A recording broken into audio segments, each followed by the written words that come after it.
Here is the MasterLiquid ML240 Illusion. Now, I've already put it together because, as you guys know, I'm going through this series. I took my computer apart and I rebuilt it. So what I'm going to show you is that what I was saying in my other video, and I stopped briefly, which I'll go over in that video again, is when you're building your computer, you want to get a vision of how you want your computer to look, how you want it to flow, how you want everything to go. So this does not come put together. This is your radiator. This is already put together, but your fans are not put on, right? Your cords are not connected. So what you want to do is you want to know the difference on how your fans flow. This is my exhaust fan, but it's the same exact fans as these. So if you look at the back here, so you see how you got your design and your fans here. This is what's pulling the air in and pushing it out this way. Some fans have a directional arrow and this one doesn't.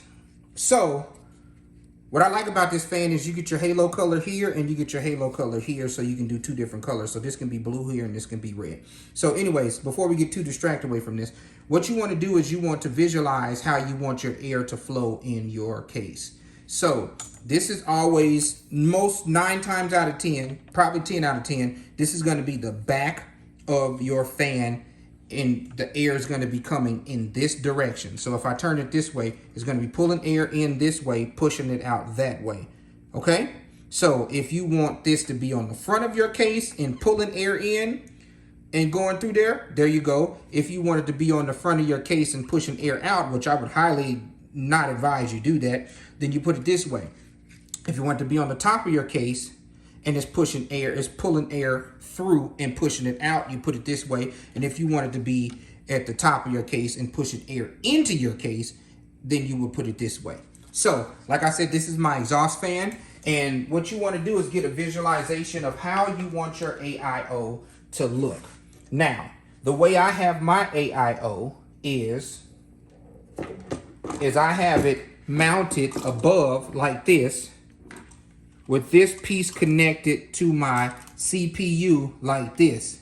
So when I installed it, I know that the back of the case is this way.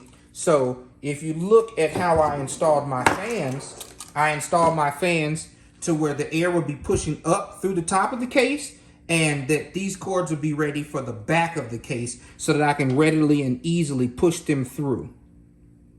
So I can easily push them through the back, and you don't see these, and I can have those hidden in the back on the back side of the case. So that is your liquid cooler. So let me explain to you what happens is, you see these tubes here? This part connects to your CPU. It lays flat. You want to make sure that you put some thermal paste. When you install this, there's a piece of plastic here. You want to pull it.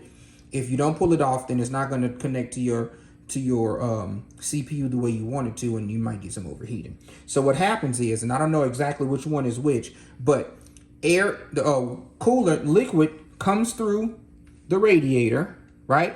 Pushes it through here to cool off your CPU, and then the hot liquid comes out of one of these tubes. I don't know which one is the in or the out. Comes through one of these tubes, goes through the radiator piece. Let me show you the radiator. Goes through the radiator piece, circulates through it. These fans cool it off, so by the time it gets back around to this tube, if this is the one, it's cool liquid going back into the PC.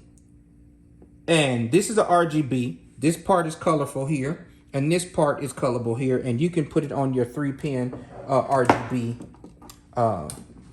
headers, and we'll see that here in the next video. Just wanted to give y'all a short video about the 240 MasterLiquid CPU cooler AIO with fans and radiator. Alrighty, tune into my next video to see the whole build.